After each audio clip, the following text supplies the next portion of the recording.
Hello, I'm Dilek Tuna and you're watching A News. Let's see the headlines for the hour. Israeli Prime Minister Benjamin Netanyahu has ordered talks for the release of hostages in Gaza and approved a major assault on Gaza City. California lawmakers have approved a redistricting package that could give Democrats 5 more seats in Congress. 2 separate attacks in Colombia killed 17 people. The government blames the defunct FARC group.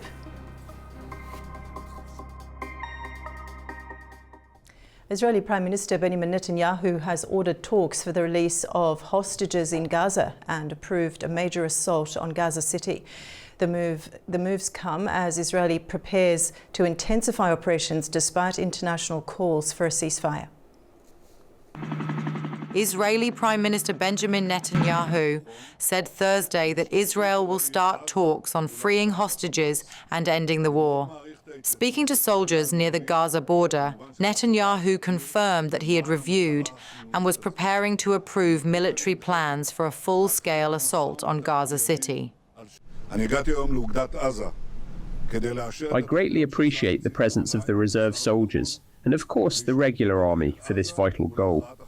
At the same time, I have issued instructions to begin immediate negotiations for the release of all our hostages and an end to the war on terms acceptable to Israel.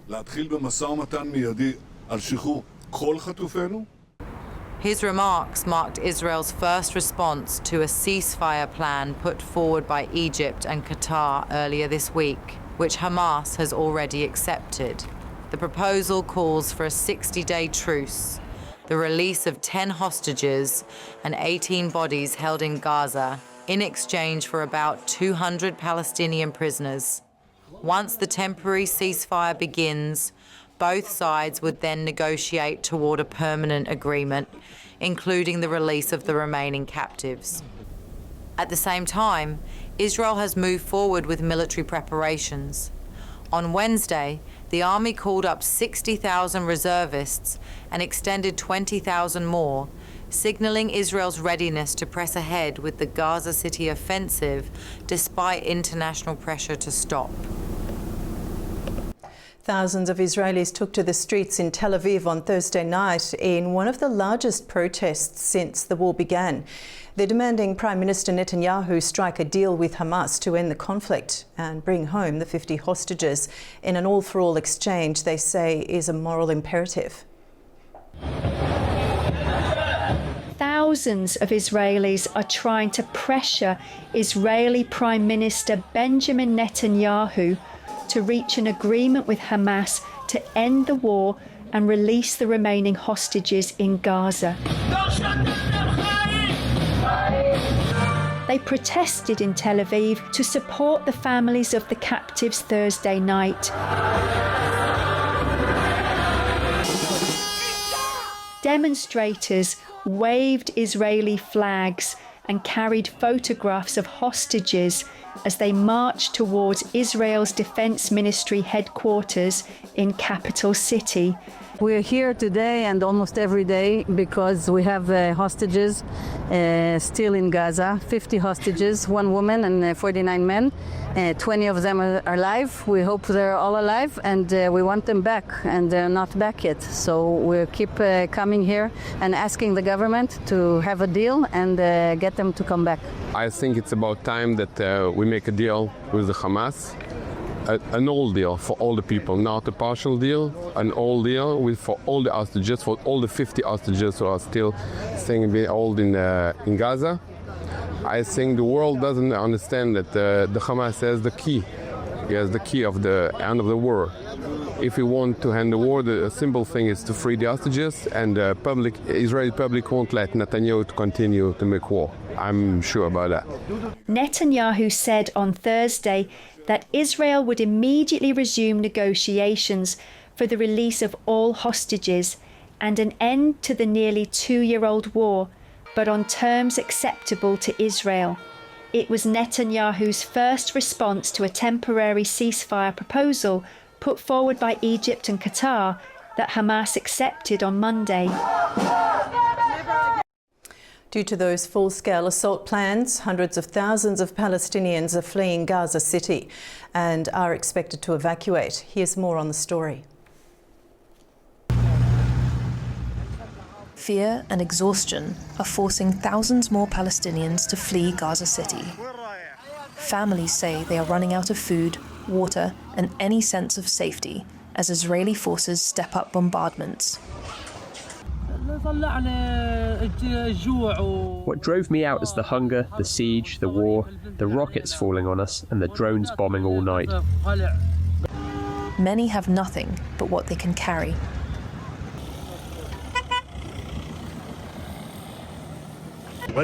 We are being displaced from one area to another. No tent or anything. We are isolated in the streets, and no one cares about us. We have no shelter, no food, no drink or anything. Things are very, very difficult for us.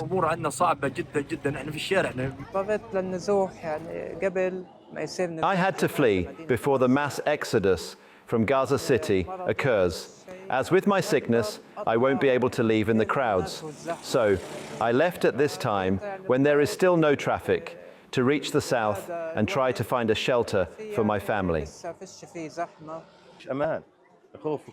There's no safety at all. Just the other day they hit a room in a building next to us, and we were lucky to be spared. I won't tell you about the shrapnel and all. Just because they are targeting someone or hit someone, wanted or so, we may be attacked too. So we said we'd keep it minimal and try our best, trusting God. If we could secure a place, that's great. Then what the military says, we leave. The exodus comes as Israel escalates shelling in Gaza City's Sabra and Tufan neighborhoods. Prime Minister Benjamin Netanyahu is meeting his ministers today to discuss plans to seize the enclave's largest city. Just yesterday, Israel called up 60,000 reservists, a sign it is pressing ahead. But the plan to take Gaza City has not yet been finalized, and mediators are still pushing for a ceasefire proposal that Hamas has already accepted. Israeli tanks have been edging closer to densely populated Gaza City over the past 10 days. Israeli officials have said evacuation notices would be issued to Palestinians there before the military moves in. Turkish President Recep Tayyip Erdogan and French President Emmanuel Macron held a phone call on Thursday, focusing on the Russia-Ukraine peace process and the humanitarian crisis in Gaza. Erdogan welcomed France's recognition of Palestine. He also reiterated Turkey's readiness to host peace initiatives between Ukraine and Russia, while both leaders agreed to deepen bilateral cooperation, particularly in defence, and to continue discussions at the UN General Assembly in September. Ukrainian President Volodymyr Zelensky, in his evening video address, reported that Russia launched a massive attack overnight using 574 drones and 40 missiles. Ukrainian forces say they intercepted a large portion of the assault, but some strikes still hit civilian targets, including an American-owned household appliance factory in Mukachevo. Zelensky also shared his views on two potential peace talk formats.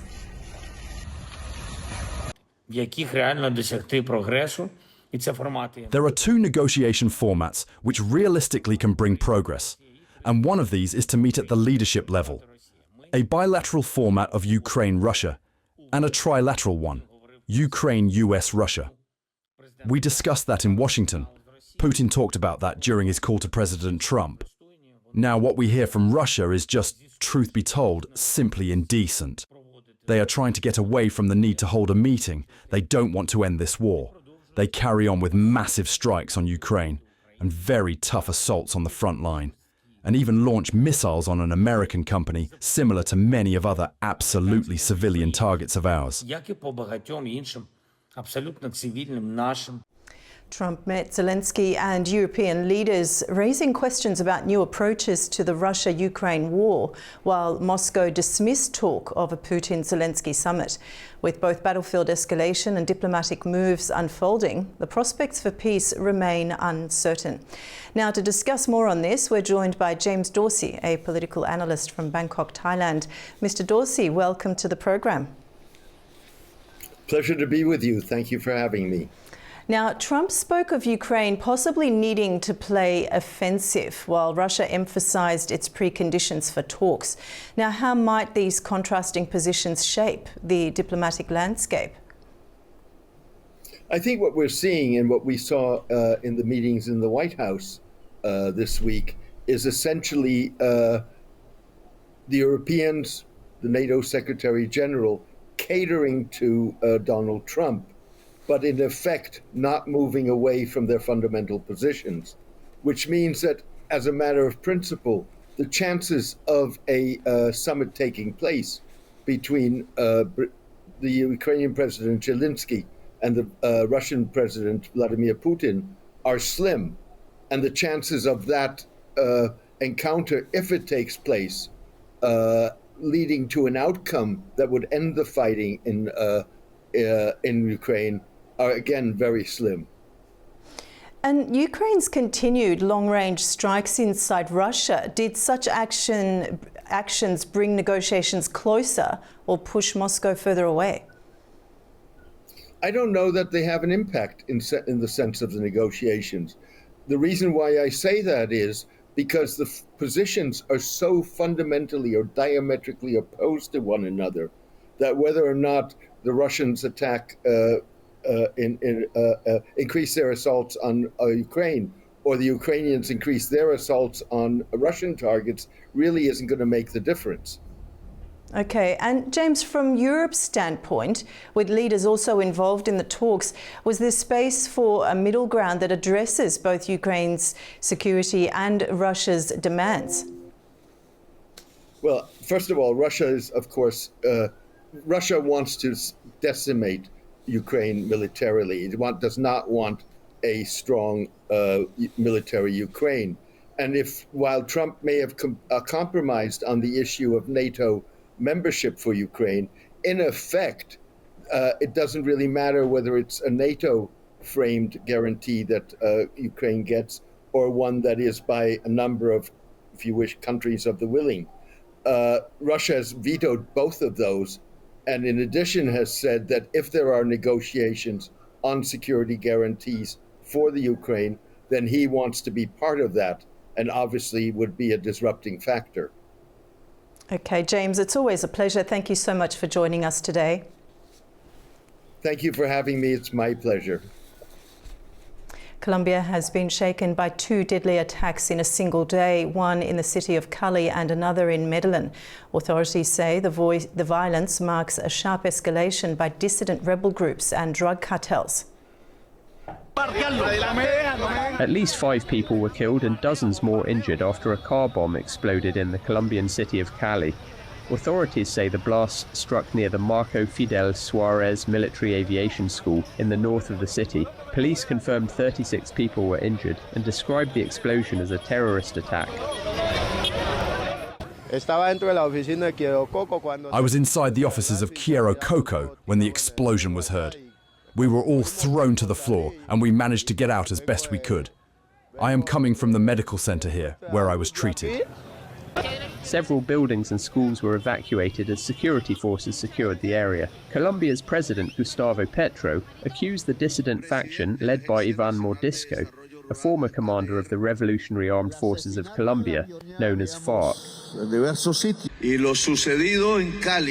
What happened in Cali shows us the transformation of what has been called Ivan Mordisco's dissidence into a terrorist act.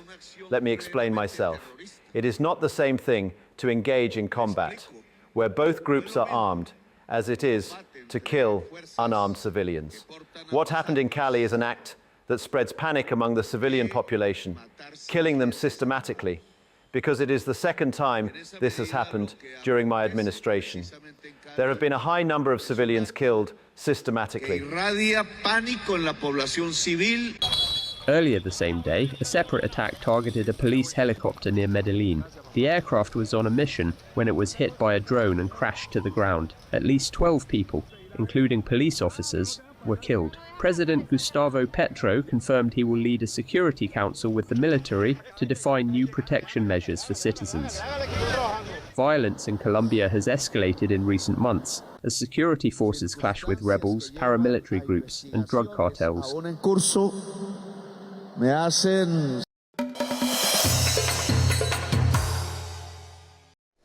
President of Azerbaijan, Ilham Aliyev, has arrived in Turkmenistan on a working visit at the invitation of Gurbanguly Berdimuhamedov, chairman of the Halk Maslahati.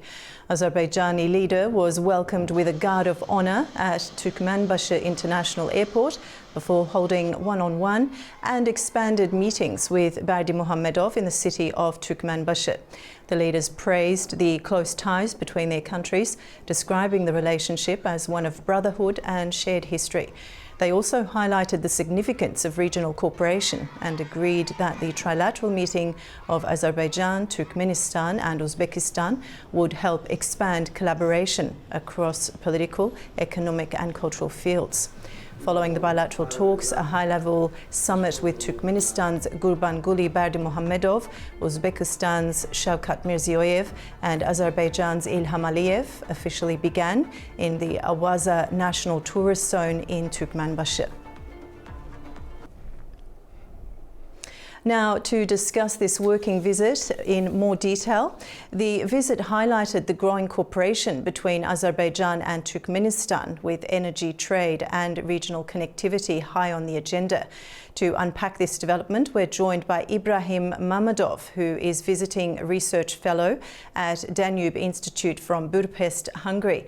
Welcome to the program and thanks for joining us, Mr. Mamadov. Thank you very much for having me. It's my pleasure to be here.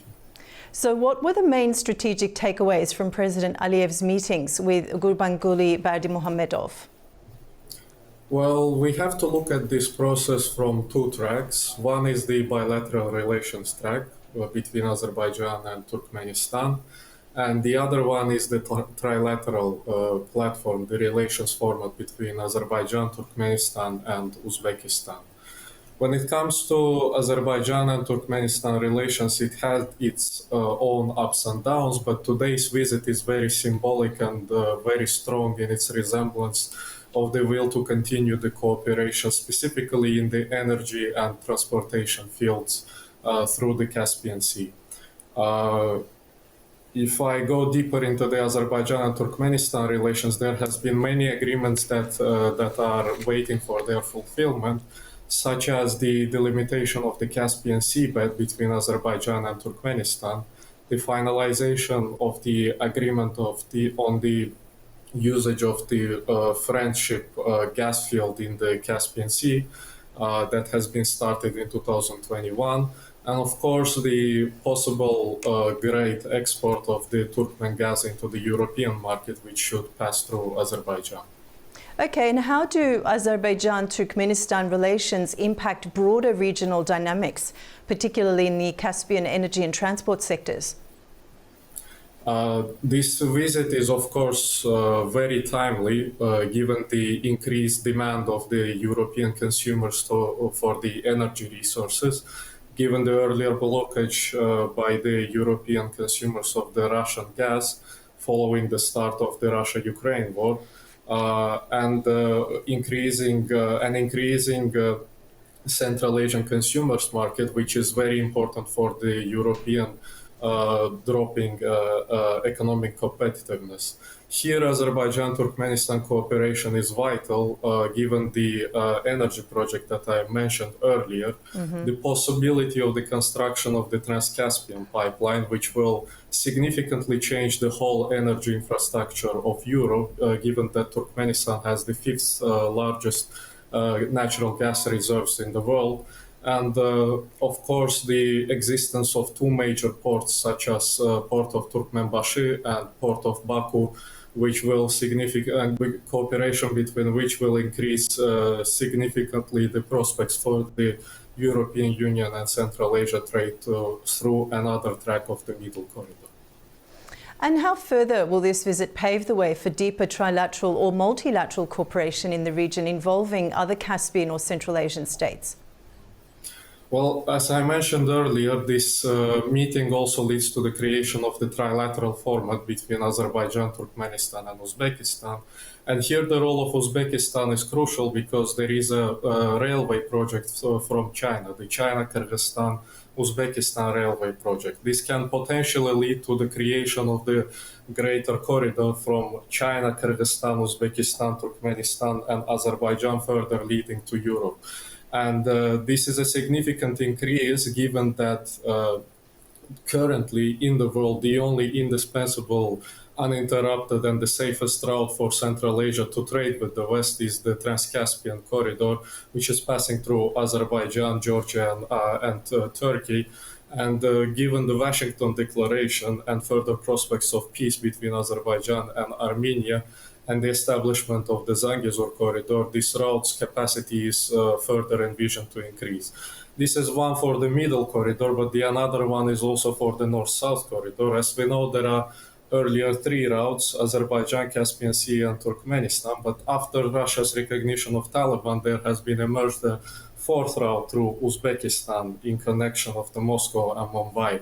And this trilateral platform will serve both for the benefit of setting terms for the trade within the middle corridor and north-south transport corridor for the countries of the Silk Road region. So that's why this meeting is crucial, and the agreements that will take place, we shall anticipate them with great enthusiasm because they will shape the future trade in the Eurasian region. Okay, Mr. Mammadov, thank you so much for joining us on the program. Thank you very much for having me. My pleasure.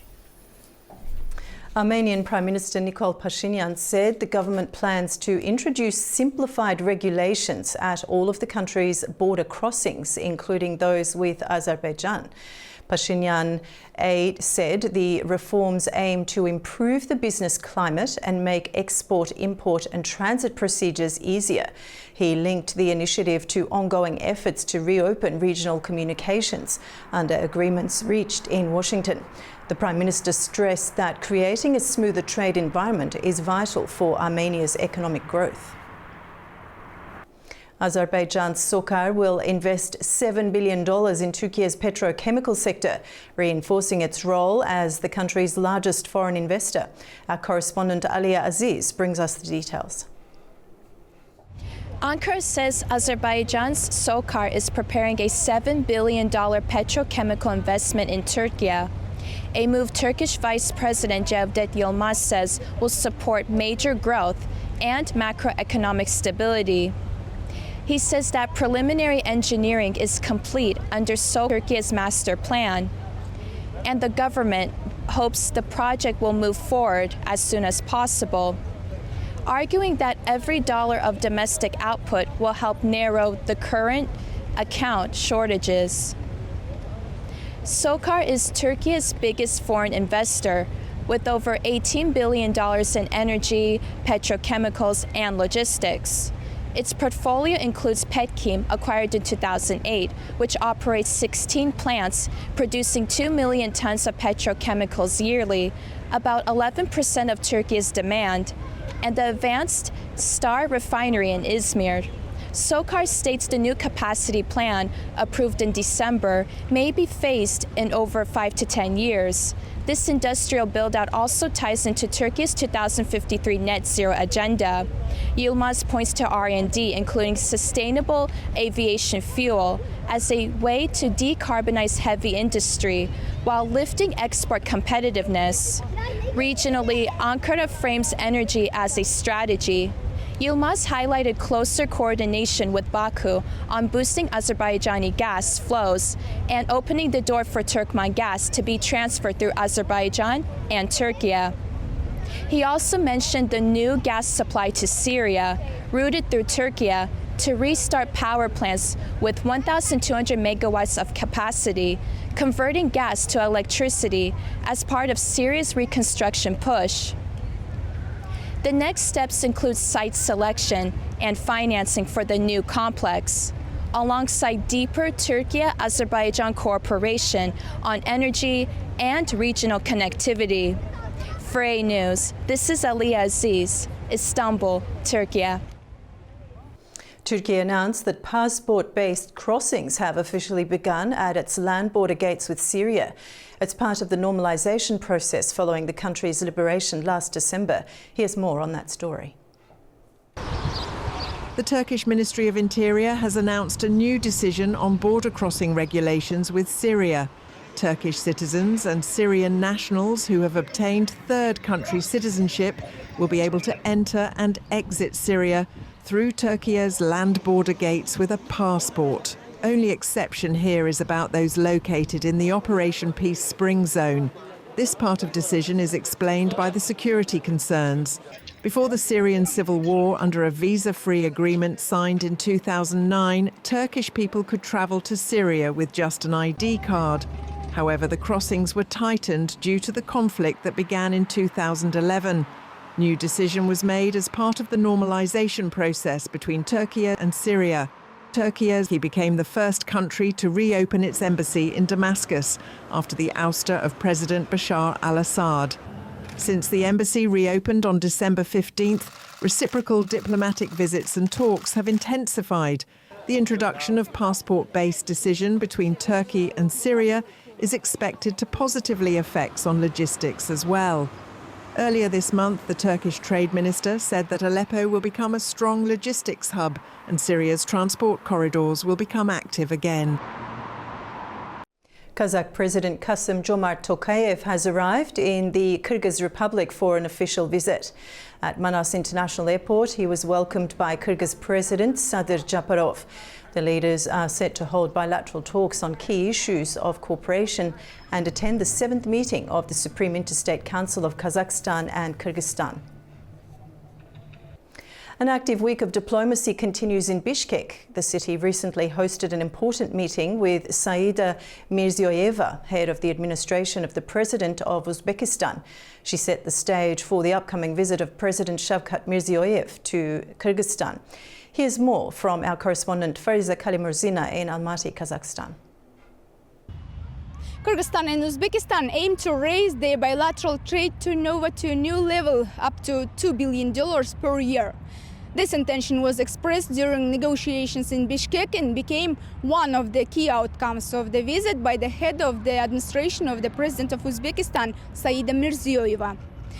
Meetings with Kyrgyzstan's President Sadir Japarov and Prime Minister Adilbek Aliyev covered a wide range of issues from the economy to humanitarian cooperation. Special attention was given to trade and economic relations. Prime Minister Aliyev emphasized that Uzbekistan remains one of Kyrgyzstan's leading investors and trade partners. Among the priority projects are the construction of the Kambarata Hydroelectric Power Station 1 and the Uzbekistan-Kyrgyzstan-China Railway. The Kambarata HPP-1 is not just an ambitious hydroelectric project on the Naryn River. It represents an opportunity for Kyrgyzstan to become the largest exporter of clean electricity in the region, with the plant's capacity estimated at approximately 5.5 billion kilowatt-hours per year. The Uzbekistan-Kyrgyzstan-China Railway is a key route that can cut the distance from China to Europe by 1,000 kilometers and reduce transit time by a whole week. For Kyrgyzstan, it means breaking free from a logistical bottleneck, while for Uzbekistan, it opens up new transit opportunities. The railway is expected to handle up to 15 million tons of freight annually. The visit of the head of the administration of the President of Uzbekistan took place ahead of the expected visit of President Shavkat Mirziyoyev to Kyrgyzstan. The media have announced the visit, but the exact date is not yet known. Also, on August 22nd, Bishkek will host Kazakhstan's President Kassym-Jomart Tokayev. Leaders are expected to focus on strengthening bilateral ties and exploring new opportunities for Kyrgyz-Kazakh cooperation. From Almaty, Kazakhstan, Fariza Kalimurzina, A News. That's the world news for the hour from Baku. Stay tuned to A News for more updates.